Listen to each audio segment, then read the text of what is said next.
ओम शांति। सभी को ओम शांति। हम पिछले कुछ दिनों से अपनी ऊंची स्थिति कैसे बनानी है उसके बारे में कुछ प्रैक्टिकल बातें देख रहे हैं। आज जो है हम बात करेंगे कि जैसे कई बारी ऐसा महसूस होता है कि हमारा योग नहीं लग रहा है या पढ़ाई में मन नहीं लगता है, तो उसके लिए क्या करना चाहिए, क्या उसका रीजन है। तो आज हम इसके लिए कुछ प्रैक्टिकल बातें समझते हैं। तो बाबा ने जो हमारा ये जीवन है आध्यात्मिकता का, या फिर हम देव पद की तैयारियां कर रहे हैं, पढ़ाई पढ़ रहे हैं, इस जीवन के लिए बहुत ऊंचा बेंचमार्क रखा है पवित्रता का। तो बाबा कहते हैं अगर पवित्रता टफ है, टफ लग रही है, तो उसका सॉल्यूशन है योग युक्त रहो। पर घुमा के बात क्या आ रही है कि अगर पवित्रता नहीं है तो योग नहीं लगेगा, पढ़ाई में मन नहीं लगेगा। और या यूं बोलिए कि अगर पवित्रता है तो योग और पढ़ाई सब जो है एक्यूरेट है। बड़ा समझने की बात है ये तो बाबा कहते हैं कि बच्चे जब तक आप पवित्रता को धारण नहीं करेंगे तो पढ़ाई समझ में नहीं आएगी, पढ़ाई में मन नहीं लगेगा और योग युक्त स्थिति जो है वो बन नहीं पाएगी। जब तक योग युक्त स्थिति नहीं बनेगी तो जो फाइनल प्रोसेस है जिसको बोला जाता है नष्टो मोहा, तो नष्टो मोहा जो हमारी स्थिति है कि मोह से रहित हो जाए। मोह एक विकार है, वो मोह हमारे अंदर बचे ही नहीं किसी भी चीज को लेकर, किसी भी मनुष्य आत्मा को लेकर, अपने शरीर को लेकर, अपनी किसी वस्तु को लेकर, किसी भी चीज के लिए मोह ना बचे। तो वो नष्टो मोह स्थिति तब बनती है जब हम पूरी एक्यूरेटली पवित्रता को धारण करें। अब पवित्रता ये धीरे धीरे धीरे बाबा हमें लेके चलता है, ग्रेजुअली होती है, एकदम से तो नहीं हो जाती। शुरू में हमें पता ही नहीं होता पवित्रता होती क्या है, पवित्रता की गहराई तो है धीरे धीरे पता चलती। तो मतलब पढ़ाई तो बड़ी इंपॉर्टेंट है। पढ़ाई में मन नहीं लगना, क्लास को रेगुलर नहीं करना, पढ़ाई रेगुलर नहीं करना, मतलब फिर वो है कि अपवित्रता हमें बीच बीच में आ रही है। यहाँ पर एक शब्द जो है बाबा बोलता कि बच्चे, जो भोगी जीवन से योगी जीवन में आप अपने आप को ट्रांसफर कर रहे हो, इस समय जो है महात्मा बनने का समय है। हाँ? महात्मा का अर्थ क्या होता है? वो महान आत्मा जो आत्मिक धर्म को फॉलो करे, महात्मा उसको कहते हैं। हम सब तो देवकुल की पावन पवित्र आत्मा बन रहे हैं या हैं, अब बस देवकुल की प्राप्ति के लिए पढ़ाई पढ़ रहे हैं। तो बाबा कहते हैं कि ये जो योगी जीवन है आपका, इसमें जो संपूर्ण पवित्रता की धारणा है, ये तब होगी जब आपको निश्चय हो जाएगा कि आपसे कौन कह रहा है। बड़ी वंडरफुल बात बाबा यहाँ कहता है। कहते कौन कह रहा है? बच्चे, कोई इंसान नहीं कह रहा है। आपको जो दिख रहा है ये स्पीकर, ये जो स्पीकर है ये मेरे बिठाए हुए स्पीकर है। अभी देखो ये पवित्रता की जो बेंचमार्क है बाबा ने दिया, इसको बहुत समझना है। इसे कोई मनुष्य आत्मा नहीं कह सकती है, क्योंकि आज तो बाहर मनुष्य आत्माएं बहुत विकारों में, जितने भी गुरु बने बैठे हैं वो कभी नहीं कहते, क्योंकि फिर वहां पर क्या है, लोगों का जाना कम हो जाएगा, आश्रम में जाना कम हो जाएगा। तो वो कहते हैं कि इसको पहचानिए। बाबा कह रहे बच्चे इसको पहचानो। तो जब मेरी भी यात्रा शुरू हुई तो बाबा ने ये बोला बच्चे इसको पहचानो कि कौन कह रहा है। जब इस चीज पे निश्चय हो जाएगा कि भगवान कह रहा है, तो फिर आप बच्चे आराम से इस यात्रा पे चल पड़ोगे। तब आपका योग और पढ़ाई में कभी भी कोई दिक्कत नहीं आएगी। आपको धारणा करना इतना इजी हो जाएगा कि मुश्किल आएगी ही नहीं, क्योंकि भगवान ने कहा है कि बच्चे योगी बनो, पवित्र बनो। कोई डॉक्टर ने, कोई गुरु ने, हद के डॉक्टर ने नहीं कहा, बेहद के सर्जन, सुप्रीम सर्जन ने कहा है कि बच्चे आप पवित्रता को धारण करो। उसने कहा है जो आदि मध्य अंत का पूरा ज्ञान जानता है, जो हम आत्माओं की यात्रा को जानता है, जो इस पूरे मनुष्य रूपी आत्माओं के कल्प वृक्ष का बीज है। वो कह रहा है हमसे कि बच्चे आप जो है पवित्र बनो और पवित्रता को धारण करके योगी जीवन में आ जाओ। अच्छा, निश्चय बुद्धि का यहाँ पे बात हो रही है। अगर बुद्धि में निश्चय नहीं है कि कौन हमसे ये बात कह रहा है, तो फिर भोगी से योगी जीवन में ट्रांसफर होना में दिक्कत आ रही है बहुत। तो उसका सॉल्यूशन भी यही है कि हम पहले अपने निश्चय को पक्का करें। जैसे हम सभी इस जीवन में जब आगे बढ़ते हैं तो अनेक प्रकार की कठिनाइयां आती हैं और वहीं पर निश्चय का टेस्ट भी होता है। जैसे बाबा हमें रोज कहते हैं ना कि बच्चे आप अनुभव करें। अनुभव, परमात्मा का अनुभव, योग में बैठें, दिन भर में अनुभव, अनुभव की अथॉरिटी होती है। तो अनुभव की अथॉरिटी तब होगी जब हम इस चीज को प्रैक्टिकली यूज करेंगे, बस सुनने तक नहीं रखेंगे, इसको प्रैक्टिकल इम्प्लीमेंटेशन पे ले जाएंगे। तो ऊंची स्थिति बनाने के लिए सबसे पहली धारणा जो है बाबा ने पवित्रता की कराई कि बच्चे पवित्रता, आप जितनी गहराई में इसको जाएंगे, मनन चिंतन करेंगे, तो निश्चय जो है आपका स्वयं के ऊपर और परमपिता परमात्मा के ऊपर बढ़ता चले जाएगा। क्योंकि परिस्थिति आने पर ही निश्चय में डगमगा जाते हैं, अचल होने की बजाय चलायमान हो जाते हैं। यही सबसे बड़ी प्रॉब्लम होती है। तो बाबा ने आज ये चेकिंग कराई कि बच्चे चेक करिए। तो अगर हम देखें, हम सब अपनी अपनी लाइफ को देखें कि जैसे जैसे हम आगे बढ़ रहे हैं ज्ञान में, तो कितनी परिस्थितियां हमारे सामने आती है कर्म अनुसार। शुरुआत में तो बॉडी कॉन्शियसनेस होने की वजह से कोई आत्माएं तो ऐसे कह भी देती हैं कि ये तो भगवान वगैन कुछ भी नहीं होता है। कहीं मैंने देखता हूँ ज्ञान में चलने के बाद 10-10, 15-15 साल चलने के बाद भी ये बात बोल देते हैं कि कोई बाबा बाबा कुछ नहीं है, शिव बाबा कुछ भी नहीं है। क्योंकि जैसे ही परिस्थिति आती है वो हिल जाते हैं, डगमगा जाते हैं। और परिस्थिति में ही तो निश्चय रखना होता है, क्योंकि परिस्थिति में ही हमें उसकी जरूरत भी है और हम उसका हाथ छोड़ जाते हैं। अगर हम सबके जीवन को देखा जाए तो कितनी परिस्थितियां आई, मेरे सामने भी प्रैक्टिकल इतनी परिस्थितियां आई, पर निश्चय कभी कम नहीं हुआ। मुझे तो लगा कि निश्चय जैसे बढ़ता ही जा रहा है, दिन प्रतिदिन जो है निश्चय बढ़ता जा रहा है, निश्चिंत होते जा रहे हैं। निश्चय जैसे जैसे बढ़ रहा है वैसे वैसे निश्चिंतता बढ़ती जा रही है, चिंता खत्म होती जा रही है। चिंता से बाबा हमें परे करते जा रहा है, क्योंकि हम सतयुग में जाने की तैयारी कर रहे हैं और सतयुग तो सुख का धाम है, सुख की दुनिया है। तो वहां पे दुख, अशांति तो हो नहीं सकता है। तो जैसे जैसे हम आगे बढ़ेंगे, मुझे क्या पर्सनली लगा कि अगर हमारे अंदर निश्चय है, तो बाबा का एक एक कहा हुआ महावाक्य जो है वो सर आंखों पर है। उसमें कभी कोई डाउट नहीं है, कोई सवाल नहीं। आज तक मेरा भी कोई सवाल आया नहीं इस चीज के लिए कि बाबा ने ये क्यों कहा। कहा इसका मतलब कोई इसका अर्थ है, जैसे हम 2 दिन पहले भी देख रहे थे कि उसका राइट है हमारे ऊपर, वो हमें कह सकता है, हमारा पिता है। तो पूरी जो आध्यात्मिक जीवन है हमारा, ये भोगी से योगी में ट्रांसफर होने का जीवन जो है, ये सब निश्चय पर है कि मुझ आत्मा का स्वयं पर निश्चय, उस परमात्मा पर निश्चय, ड्रामा पर निश्चय, और ये जो ईश्वरीय परिवार है, ये जो हम जुड़े हुए हैं सब, एक दूजे पे भी निश्चय है। सारे ही अलग, एक का भी गुण अवगुण दूसरे से मिलता नहीं है, सब अलग है, परंतु निश्चय कॉमन है। तो बाबा कहते हैं कि बाबा एक बहुत कड़क शब्द यूज करते हैं। कहते हैं बच्चे जो इसको समझ नहीं रहा है ना,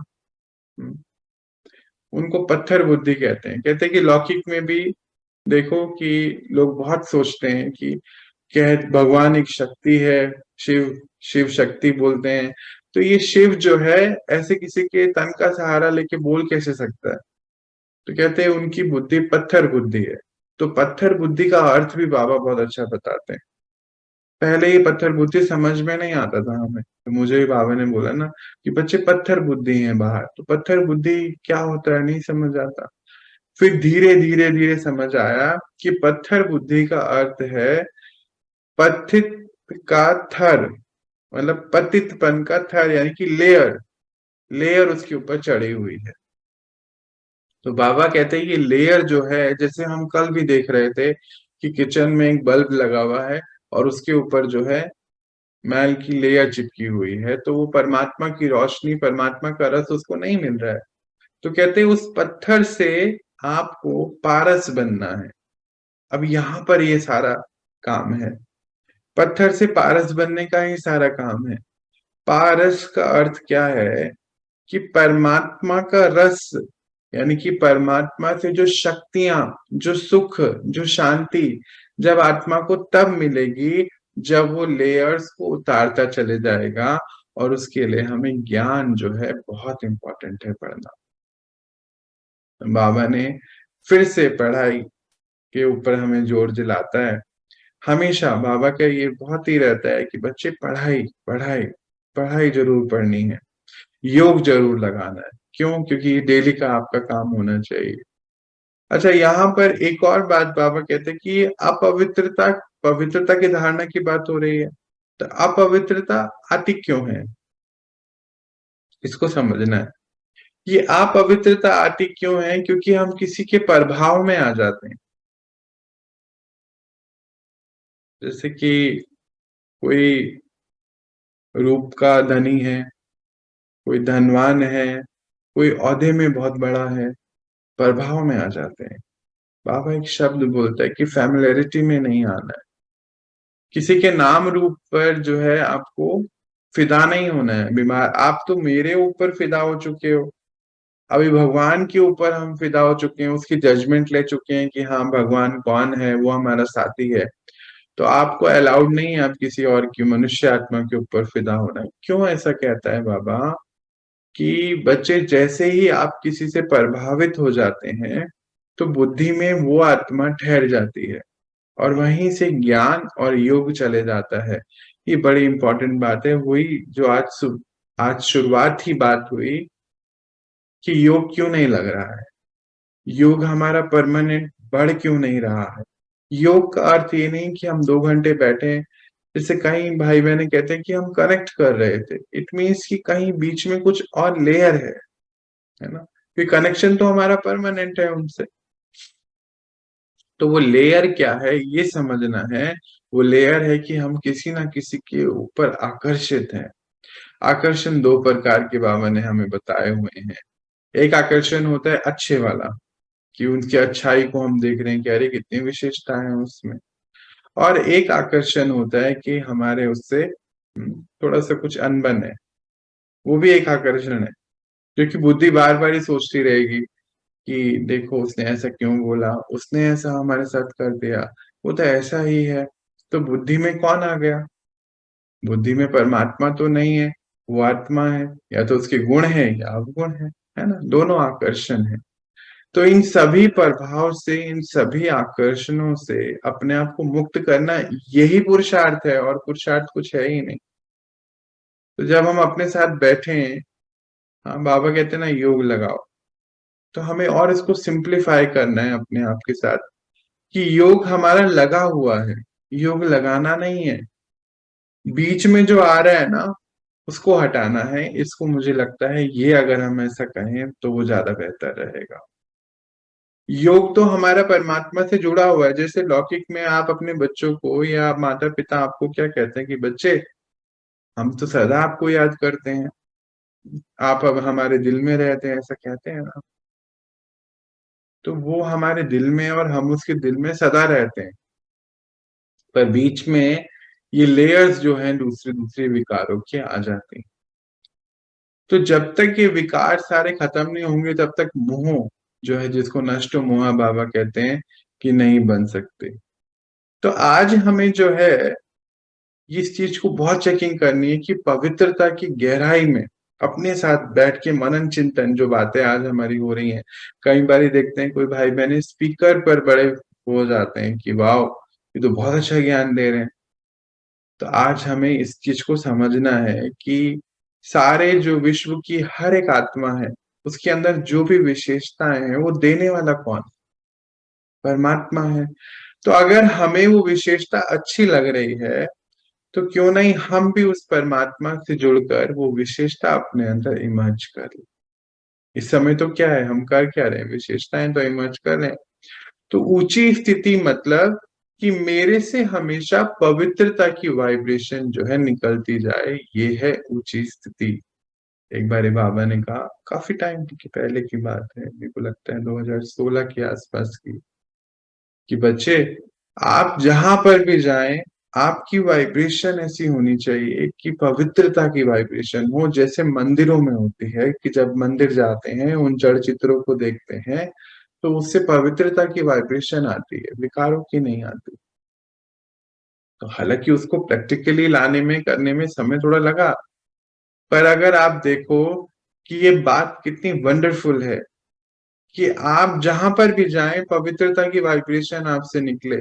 पवित्रता का अर्थ ये होता है कि खाली काम विकार नहीं, काम विकार तो बहुत दूर की बात हो गई, मतलब फिर क्रोध का अंश भी नहीं होना चाहिए, मोह का भी नहीं होना चाहिए, सारे ही विकार जो हैं, काम क्रोध लोभ मोह अहंकार, तो सारे ही विकारों का अंश हमारे अंदर ना हो, हमें इस गहराई तक जो है पहुंचना है।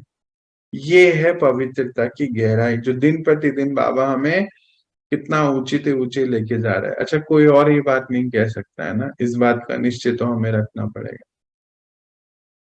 तो अपने विकारों से आजादी लेने का अर्थ क्या है? हाँ, आजादी लेने का अर्थ यह है कि हमें किसी से प्रभावित नहीं होना है। कोई भी हो, कोई भी हो, उससे प्रभावित ना हो के बस परमात्मा के संग हम सदा रहें।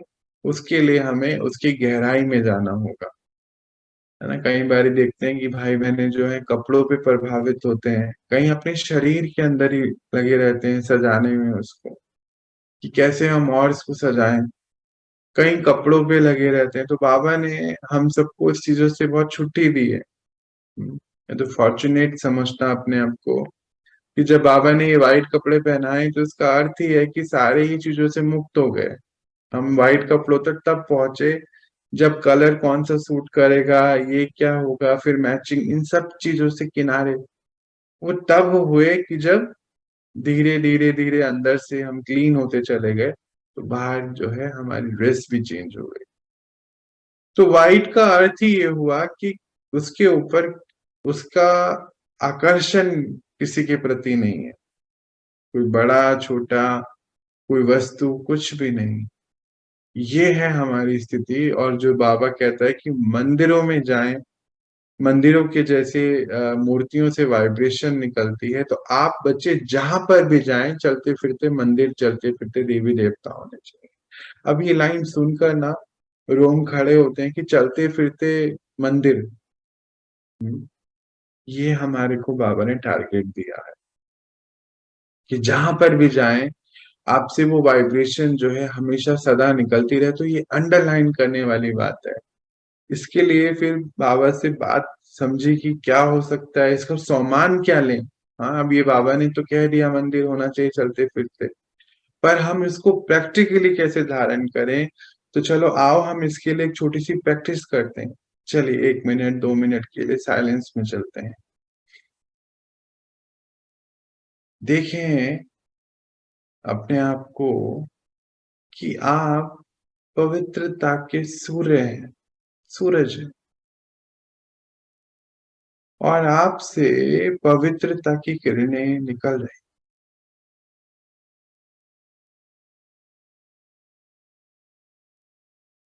आप जहां पर भी हैं, चारों ओर का वायुमंडल पवित्र किरणों से भरता जा रहा।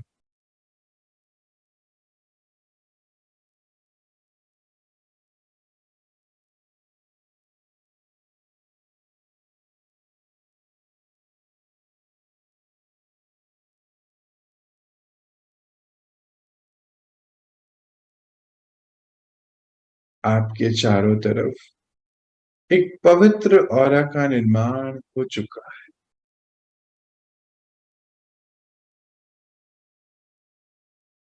जो भी इस पवित्र ऑरा में आएगा, उसको पवित्रता की वाइब्रेशन और ही पवित्र बनाएगी। तो बाबा के हम सभी बच्चों का कर्तव्य भी है और गायन भी है, पतित से पावन बनाने वाला परमात्मा और हम उसके प्यारे बच्चे मास्टर पतित पावन,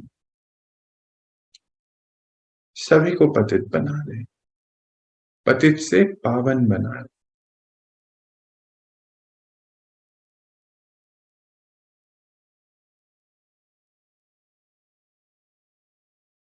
विकारों का अंश भी ना हो। हम सभी आत्माओं ने विजय पाई है इस पर, सारे ही विकारों पर।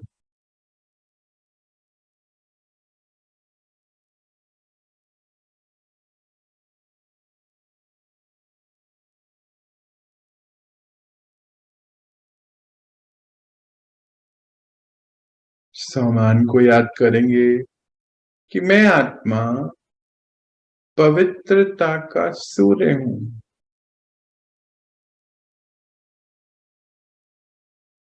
चलिए लौटते हैं अपनी स्थिति में। शांति शांति।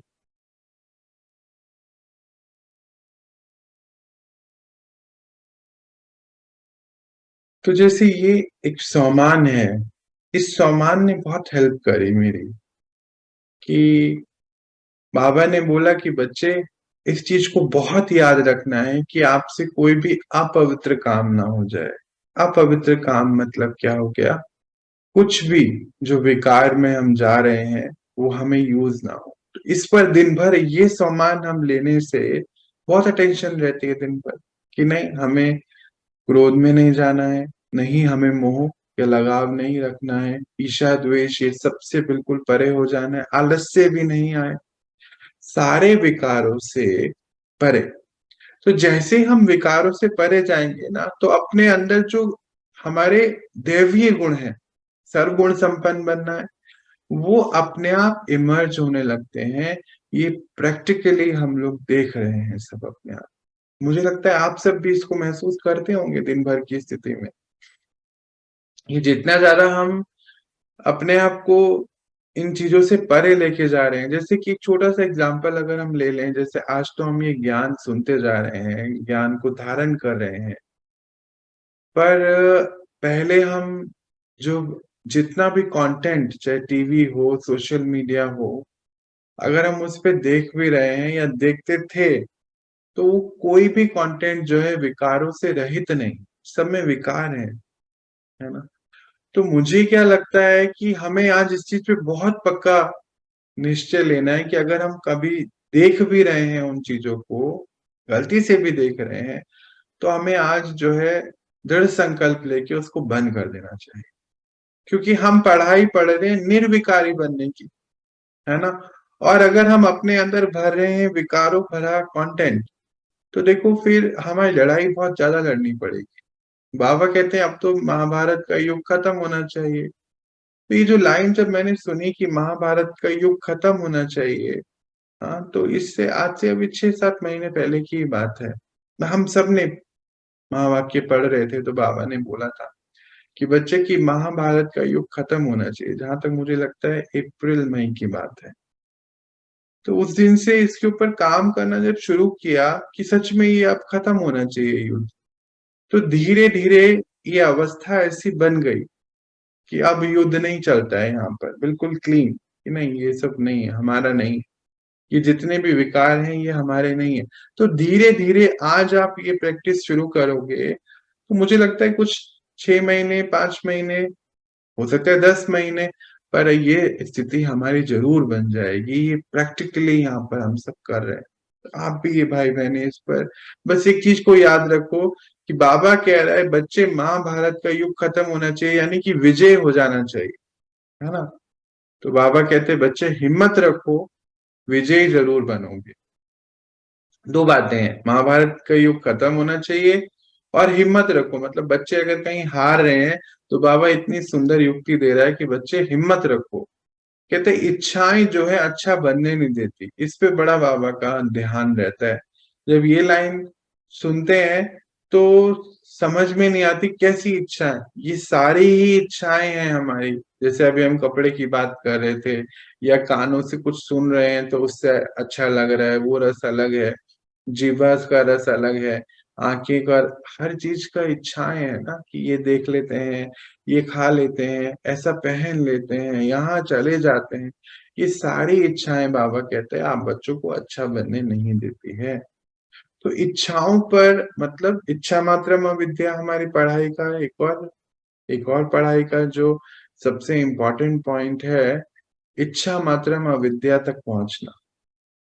मतलब कोई इच्छाएं नहीं बचनी चाहिए, है ना। थोड़े दिन पहले भी हम देख रहे थे, बाबा बता रहा था, जबकि बच्चे इस शरीर में रहते ही सारी इच्छाओं से परे हो जाइए, वासनाओं से, भोगनाओं से परे हो जाइए, यही आपका लक्ष्य भी है। तो ये जो लक्ष्य हमारा है कि हमारे इच्छा मात्रम अविद्या बनना है, मतलब इच्छाओं की विद्या ही ना हो कि इच्छा होती क्या है, तभी जो है देवे पद पाने में हमें आसानी होगी। क्योंकि देवी देवताओं का गायन भी है इच्छा मात्रम अविद्या, यानी कि उनको कुछ इच्छा है नहीं और इसीलिए अप्राप्ति कोई नहीं है। वंडरफुल बात है, देखो समझने वाली। ये गहराई के कुछ पॉइंट्स हैं जो हमारी ऊंची स्थिति बहुत अच्छी बना, बहुत ऊंची स्थिति ले जा सकते हैं हम भी राइट नाउ बैठे बैठे। देवी देवताओं के लिए कहते हैं कि उनके खजाने में अप्राप्त कोई वस्तु नहीं। अच्छा, हमने सुना ही ये बात कि अप्राप्त वस्तु नहीं, पर ये प्राप्त कैसे हुई ये विद्या उनको? तो इसके लिए इच्छा मात्रम अविद्या। तो जब बाबा बोलता है इच्छा मात्रम अविद्या, तो आज हमारी जो ड्यूटी है, देखो मनन चिंतन वाले पॉइंट्स हैं। आज हम जो भी बातें कर रहे हैं ना पिछले 6-7 दिन, आज शायद 8वां दिन होगा, ये सारे पॉइंट पर बहुत चिंतन करने की जरूरत है। हो सकता है कि 2-2 3-3 दिन आप इस पॉइंट पर चिंतन करोगे तो अपने अंदर से सारी ही प्रॉब्लम्स को बाहर निकाल लोगे। एक बारी जब हमें महसूसता हो गई ना उस चीज की कि ये चीज मेरे अंदर है, तो बस फिर वो बाहर निकल जाती है। बाबा बहुत अच्छी बात कहता है कि बच्चे जहां पर महसूसता आ गई ना, वहां पे काम फिनिश हो गया, फिर वो दोबारा वापस आएगा नहीं, आप उसको यूज नहीं करो। तो आज के अगर हम पॉइंट्स को देखें कि हमें, बहुत भाई बहन पूछते हैं कि क्यों ज्ञान में मन नहीं लग रहा है पढ़ाई में, या क्यों योग अच्छा नहीं हो रहा है, तो उसको सिंपल सी भाषा में समझें कि हमें चेक करें कि हमारा आकर्षण किस तरफ है। हाँ, क्योंकि जो कोई भी आकर्षण है वो अपवित्रता है, यानी कि पवित्रता की धारणा को पक्का करें। अच्छा, जो इसीलिए हम कहते भी हैं, ये हमारा आध्यात्मिक जीवन जो है समझ लो तलवार की धार पे चलने के बराबर होता है। थोड़ी सी भी गलती हुई तो भाई कट जाएंगे ना। कट जाने का अर्थ क्या है कि चरित्र पे दाग लग जाता है, और यहाँ चरित्र निर्माण की ही सारी बात हो रही है। तो अटेंशन इसी पे ही है कि हमारा जो चरित्र का निर्माण होता जा रहा है, धीरे धीरे हम देखो ना सब अपने चरित्र का निर्माण कर रहे हैं ना, तो वो ऊंचा चरित्र बनाना है, तभी चित्रों में आना है ना। जो भी द्वापर से चित्र बन रहे हैं वो क्यों बन रहे हैं? क्योंकि ऊंचा चरित्र बन रहा है। तो इसीलिए बाबा कहता है कि बच्चे संपूर्ण, जो संपूर्ण स्थिति आपकी है वो है संपूर्ण नष्ट मोह स्थिति। सारे मोह से आप सभी आत्माएं अपने आप को किनारा कर ले। और उसके लिए बाबा ने बहुत अच्छी बात अभी मुझे थोड़े दिन पहले ही पता चली कि बच्चे एक चित्र को आगे रखो हमेशा, वो है विष्णु शैया पर। विष्णु को देखते हैं हम, शैया पर लेटा हुआ है। तो कहते हैं कि सारे ही विकारों के जो नाग दिखाते हैं, तो वो 5 विकार का रूप है, सिंबल है। कहते हैं उसके ऊपर वो लेटा हुआ है। और समुद्र दिखाते हैं, पानी दिखाते हैं, यानी कि इतनी हलचल है।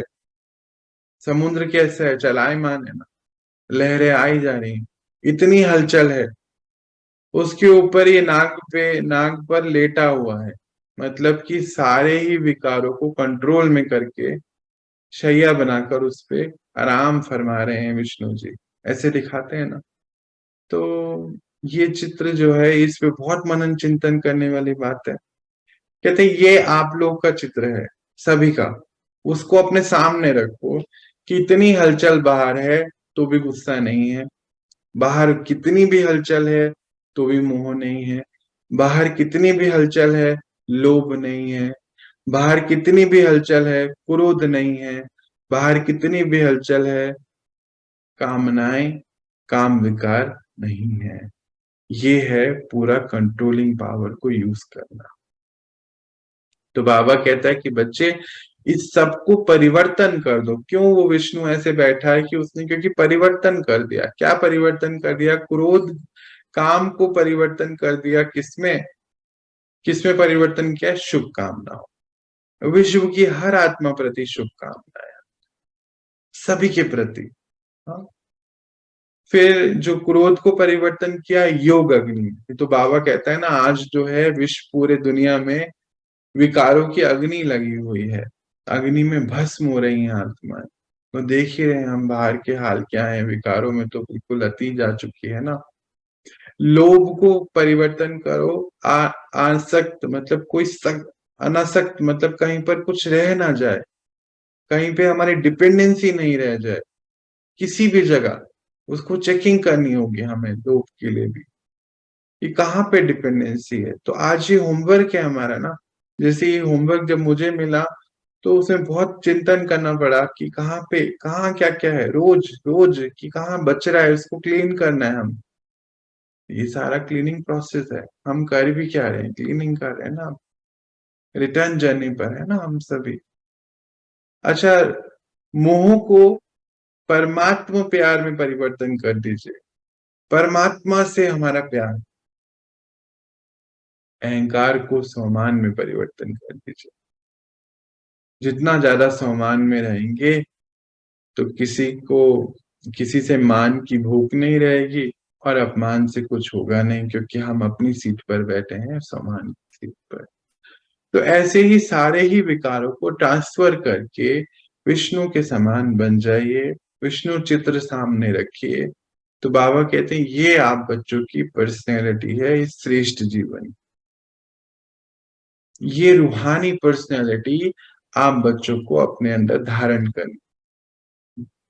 तो जैसे अगर विष्णु की बात करें, तो अगर हम अपने जीवन में या हम अपने आसपास देखें, तो वैष्णव की बात करें कि अंत के समय तक भी, अंतिम जन्म तक भी, जो वैष्णव जाति में हम देखते हैं कि वो अपने को टच नहीं करने देते किसी को। खाना भी अपने हाथ का ही बना के खाते हैं। इतनी ज्यादा, मतलब अंत तक भी ऐसी पवित्रता को धारण करके रखा हुआ है। तो अगर आज की हम पूरी चेकिंग करें अपने इस बात की, ऊंची स्थिति बनाने की, तो पवित्रता सबसे बड़ा गुण है जो हमें अपनाना है।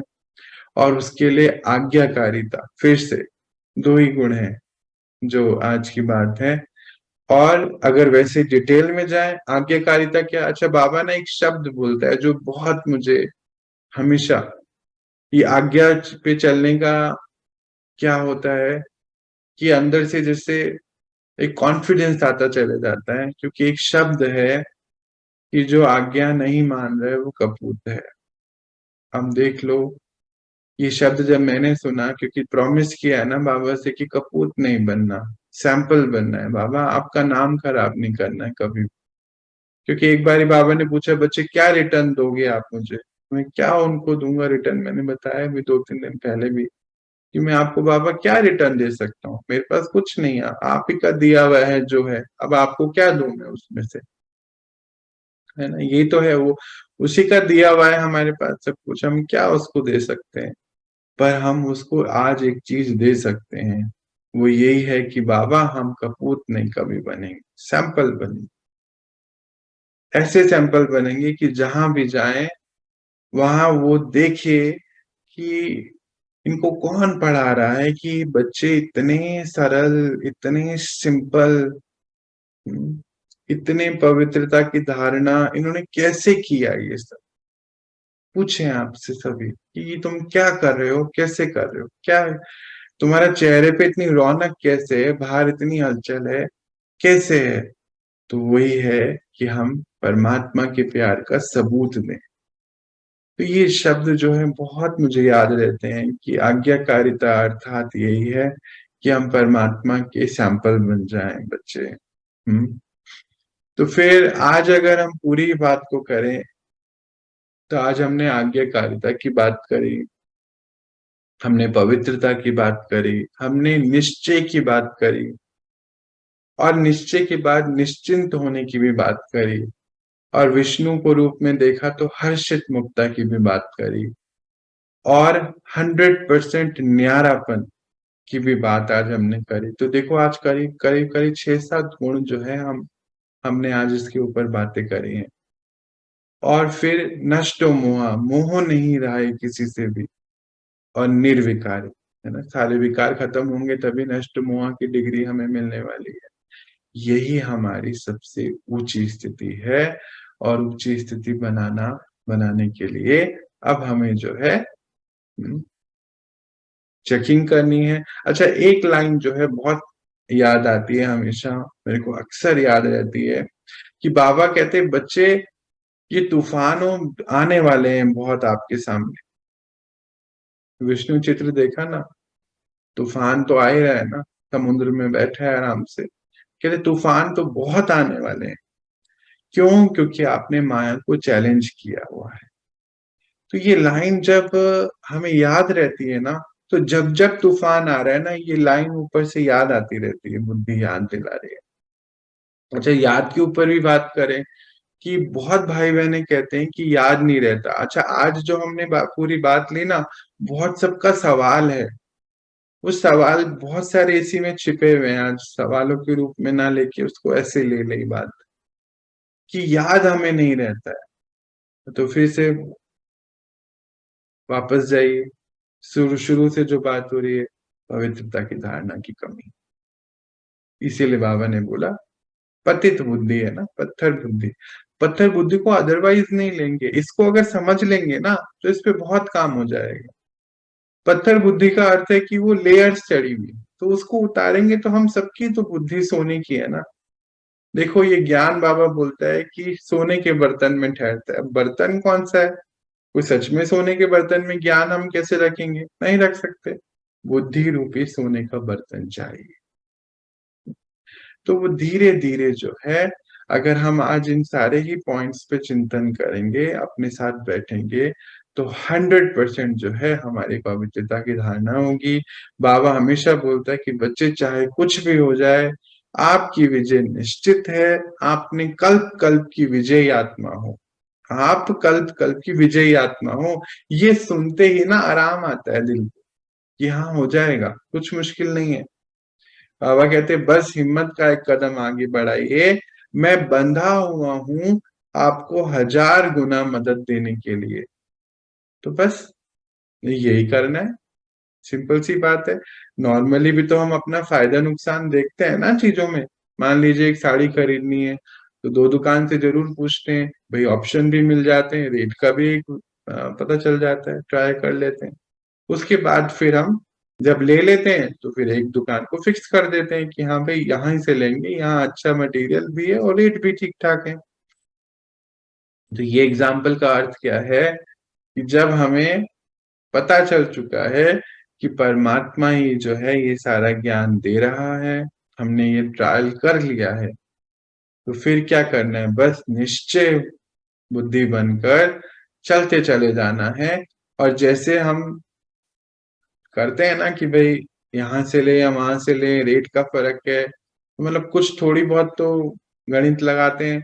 बस यहाँ पर एक गणित लगा दीजिए कि अगर एक कदम हमारा तो 1000 कदम उसके। तो मैंने तो बस ये किया कि 1000 कदम अपने बढ़ा दिए, और धीरे धीरे धीरे मैंने ये देखा पर्सनली, अगर उसने पता नहीं कितने लाख बढ़ाए, मुझे नहीं पता, कैलकुलेशन है नहीं अभी इसकी कोई। पर मैं डेली सुबह उठ के 1000 कदम उसकी तरफ बढ़ाते आ रहा हूँ पिछले इतने साल से बिना रुके, अथक। ये हमारा गुण है, लास्ट अथक, थकना नहीं। जब तक इस शरीर में है थकेंगे नहीं। ये बिल्कुल पक्का, आज ही अभी साइलेंस में जाइए 1 सेकंड के लिए, पक्का कराइए अपने आप कि थकोगे नहीं कभी भी। 1000 कदम डेली उसकी तरफ बढ़ाने हमें, और वो डेली कदम का बढ़ाना यही है कि बुद्धि रूपी कदम है ना। ऐसे थोड़ी चल के जा रहे हैं, ऐसे चल के जा भी नहीं सकते ना, उसके पास वो तो एक एनर्जी है। समझने की बात है।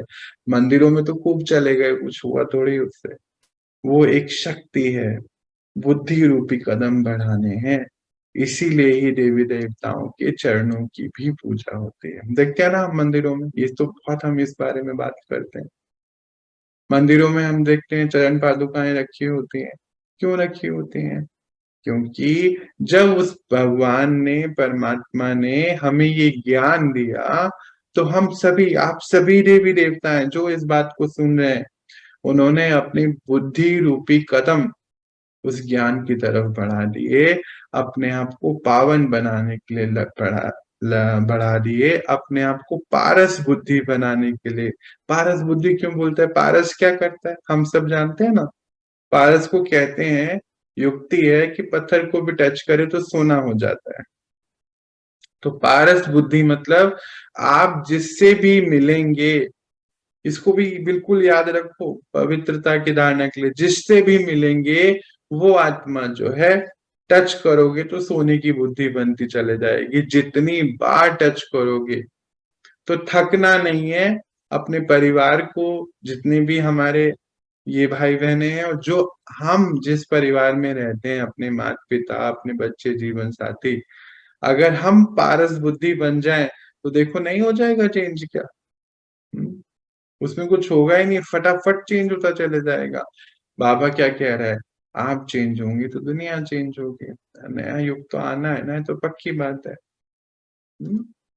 तो फिर हमें इस बात को बहुत पक्का कराना है कि सब कुछ भूल कर हम शिव बाबा से योग लगाएं, याद में रहें। और याद में जो कठिनाइयां आ रही हैं, जो जो भी कई बार कहते हैं कि योग लगाने बैठे पता नहीं कौन कौन आ जाता है, तो वो कौन कौन इसलिए आता है कि हमें चेकिंग है कि कहाँ कहाँ हम आकर्षित हैं, तो वहां से हटाना है, और उस पे हम जुड़े हुए हैं। बस इसकी प्रैक्टिस करनी है। आज हम इतना ही देखेंगे, कल देखते हैं और क्या क्या चीजें हम पढ़ेंगे, कौन कौन से गुण को इमर्ज करेंगे, कल की कल देखेंगे। ओम शांति। सभी को ओम शांति।